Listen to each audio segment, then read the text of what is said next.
My name is Sahil. 15 years ago, when I was just 10 years old, my father died. An accident at a factory took him away from me forever. After that day, my world had only one person in it, my mother, Syra.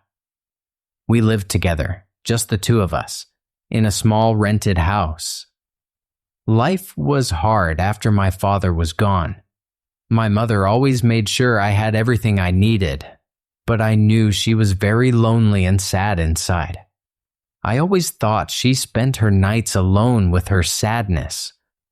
Until one night I heard something. It planted a small seed of doubt in my heart, a seed that slowly began to eat away my peace. A few years after my father passed away, life was slowly getting back to normal. My mother started working in people's houses to pay for our home and my school. I was 15 years old, in the 10th grade. My mother would wake up early in the morning. A soft light would come through the window. She would make breakfast, send me to school, and then go to her work. When I came home in the evening, she was always there, already busy with house chores. She always had a smile on her face, like she had no problems at all. But then, slowly, things started to change. At first, my mother only worked during the day, but then she told me she found a new job in another house, a job for the evenings.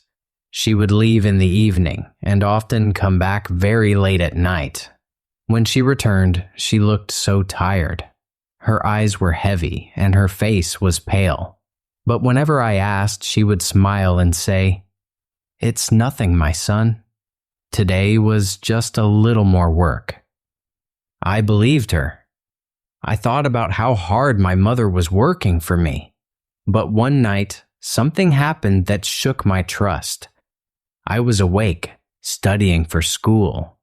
The clock on the wall showed it was probably midnight. I was about to get up to go to sleep when I heard a soft sound, like a whisper, coming from my mother's room. Her room was right next to mine. At first, I thought she was talking in her sleep.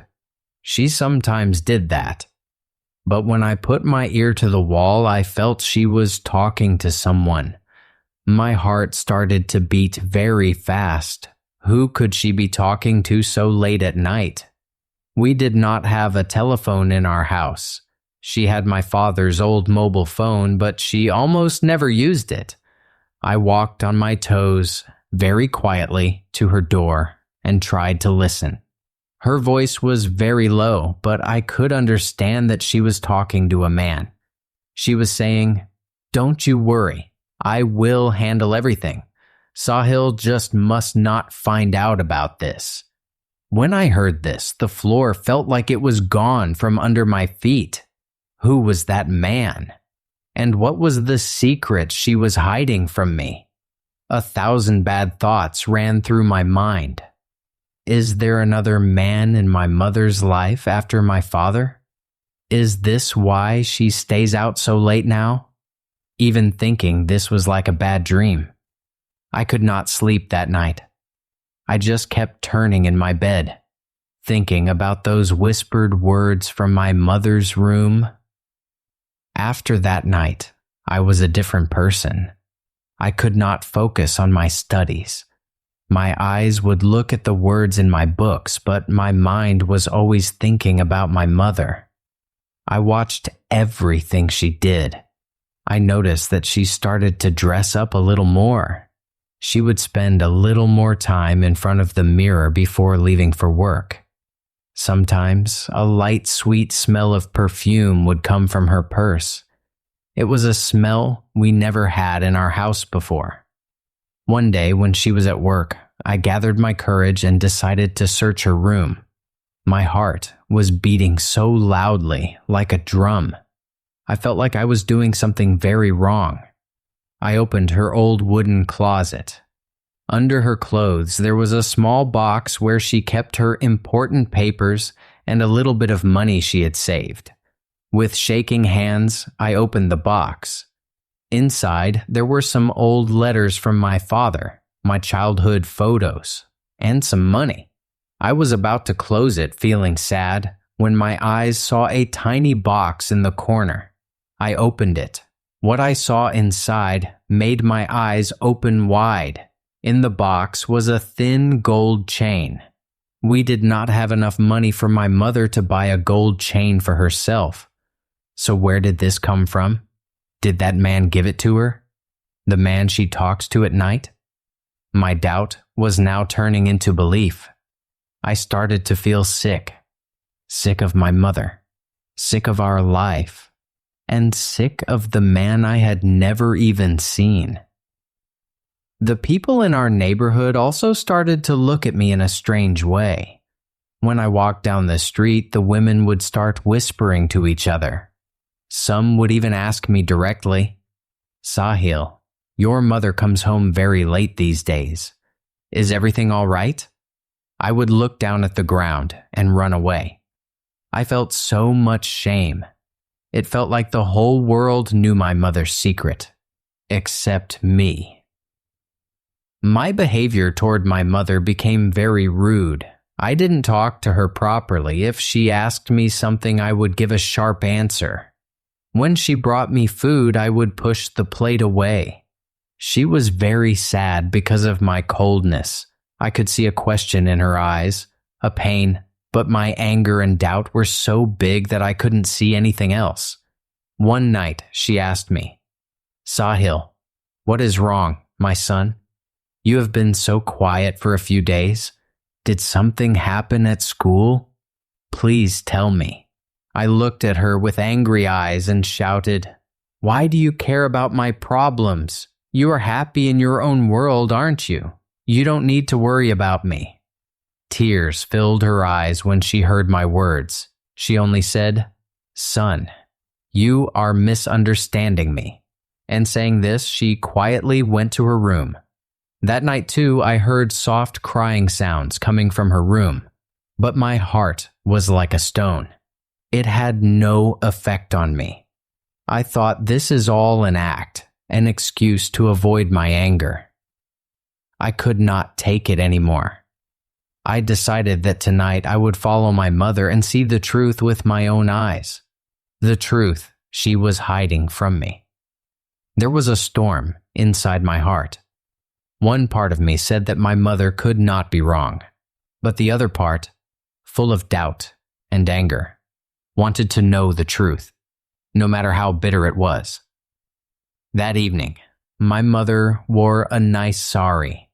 It looked new to me. She styled her hair lightly and was ready to leave with her purse. At the door, she stopped and said, "Son, please eat your dinner. I will be a little late tonight." I didn't answer. I just stared at her. 5 minutes after she left, I also slipped out of the house quietly. It was dark outside. I started to follow her, keeping a little distance. She walked toward the main road. I thought she would wait for a bus or an auto rickshaw, but she crossed the road and turned towards the rich part of the city. The area with big villas and shiny cars. My heart started to beat even faster. What work did my mother have in this area? The houses where she worked were in the other direction. She kept walking and I kept following, hiding behind trees and corners. Finally, she stopped in front of a very large and beautiful villa. The gate of the villa looked like the door of a castle. She said something into the intercom on the gate and the gate opened. My mother went inside. I was watching all of this from behind a tree on the other side of the road. My mind was on fire. So, this is the place. This is the secret. That man must live in this house. I was shaking with anger and helplessness. I wanted to go and bang on the door to grab that man by the collar and ask him how he dared to enter my mother's life. But it felt like I had no strength left in my legs. I ran back towards home. My mother's words echoed in my ears. Sahil just must not find out about this. When I got home, I fell onto my bed and started to cry hard. My trust, my world, everything was broken. My mother, who was everything to me, had fallen in my eyes today. The next few days were like hell for me. The image of that grand villa and my mother walking into it kept playing in my mind. I didn't know what to do. Should I talk to my mother directly? Or should I go to that villa and make a scene? Finally, I decided that I would go there one more time. But this time, I would not just watch from the outside and come back. I would find out the truth inside, no matter what happened. 2 days later, I followed my mother again. The same path, the same villa. My mother went inside. This time, I did not stop. I gathered my courage and went to the wall of the villa. There were some plants and bushes along the wall, and I used them as cover to move forward. There was a small window on the side, maybe from the kitchen, and a faint light was coming from it. My heart was pounding, but I was not going to back down today. I hid in the bushes and peeked through the window. The scene inside made the ground slip from under my feet, but not in the way I had imagined. There was no man inside. My mother was there, but not in the nice sari she had worn from home. She was wearing an old, faded sari and was sitting on the floor cleaning a huge pile of dirty dishes. Her hands were moving fast, but her face looked lifeless from tiredness. Just then, a heavy woman, probably the owner of the house, came into the kitchen. She pointed to the dishes on the floor and said in a harsh voice, "Sarah, are these not clean yet? Move your hands faster. After this, you have to clean the guest room and then sweep and mop the whole house. You take a full salary, so do the full work." My mother said nothing. She just lowered her head and started scrubbing the dishes even faster. I was frozen watching all this. My mind was not working. So this was the secret? This is why my mother stayed out so late? I hadn't even recovered from this shock when I saw something that shook me to my core. After the owner left, my mother stopped working for a moment. She looked around, and then she took something out of the nearby dustbin. It was leftover bread and vegetables from the night before, which she hid in the fold of her sari. 2 tears fell from her eyes and disappeared somewhere in the pile of dirty dishes. That was the moment when all my doubt, all my anger, all my hatred washed away in tears of shame. Now I understood everything. The gold chain. It was probably an old one given to her by this owner. The new sari. It was probably someone's used clothing. And the smell of perfume. It was in the air of this rich house, and it clung to my mother's clothes. That night, on the phone, she wasn't talking to anyone. She was probably talking to my picture at night, praying that her son would never find out about these hardships. Those quiet sounds were her muffled sobs as she cried into her pillow so I wouldn't hear. My mother wasn't dressing up for a man. She was trying to hide her poverty and helplessness behind these borrowed clothes so that her son would not be ashamed. She was hiding all this from me because she didn't want me to be sad, knowing that my mother cleans other people's dirty dishes. She wanted me to just focus on my studies, become a successful man, so that I would not have to see these days. I couldn't watch anymore. I sat down behind that same bush and cried without making a sound. Today, I was not crying because of my mother. I was crying at myself, for my small thinking, for my disgusting doubt. I had doubted the mother who was burning in this hell for me just so I could have the comfort of heaven. I sat there for a long time. When I thought it was time for my mother to leave, I ran quickly toward home. I wanted to reach there before she did. As soon as I got home, I went straight to her room, opened the closet, took out the small box, and put the gold chain back in its little case. I sat on the sofa and waited for her. Around midnight, the door opened, and my mother came in. She looked even more tired today. Maybe my bitter words from the morning had broken her even more. She was surprised to see me awake and asked, "Sahil, you are not asleep yet?" I said nothing. I got up from my place, went to her, and hugged her tightly. I started crying like a child, my whole body shaking. My mother got worried. She patted my back and said, "What happened, my child? Why are you crying? Did someone say something to you?" Through my tears, I said, "Forgive me, Mom. Please forgive me." She was shocked. "Why are you asking for forgiveness, son? What happened?" I held her face in my hands, looked into her tired eyes, and said, "I doubted you, Mom. I thought very wrong things about you. I know everything now." Hearing this, the color drained from her face. She got scared. What do you know?" "I know where you go at night. I know what you are suffering for me. Mom, you didn't have to hide all this. I am not ashamed, Mom. I am proud of you. So very proud." Hearing my words, the dam of her patience also broke. She held me and started crying too. Today, after so many years, we, mother and son, were crying in each other's arms. But these were not tears of sadness. They were tears of love, trust, and understanding each other's pain. After that night, our life changed. I promised my mother that I would not let her work at night anymore. I started a part-time job at a shop along with my studies.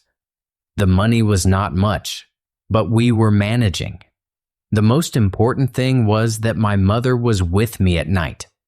Now, from her room, there was no sound of sobbing, only the sound of peaceful breathing. Friends, this story is not just about me or my mother. It is the story of all the parents in the world who quietly make so many sacrifices for a better future for their children. We often look at things on the surface and misunderstand them. We forget that our loved ones can also be helpless, and they might have secrets they hide from us only for our own good. The next time you see a change in the behavior of someone close to you, before you doubt them, please try to talk to them once. Try to understand their situation. It is possible that the truth you are assuming is something else, and behind it lies a sacrifice that will only increase your respect for them. If there is someone in your life who is quietly enduring everything for you, please tell us in the comments below. Share this story with those you want to remind that there is no greater wealth than a parent's love. And for more heart-touching stories like this, don't forget to subscribe to our channel.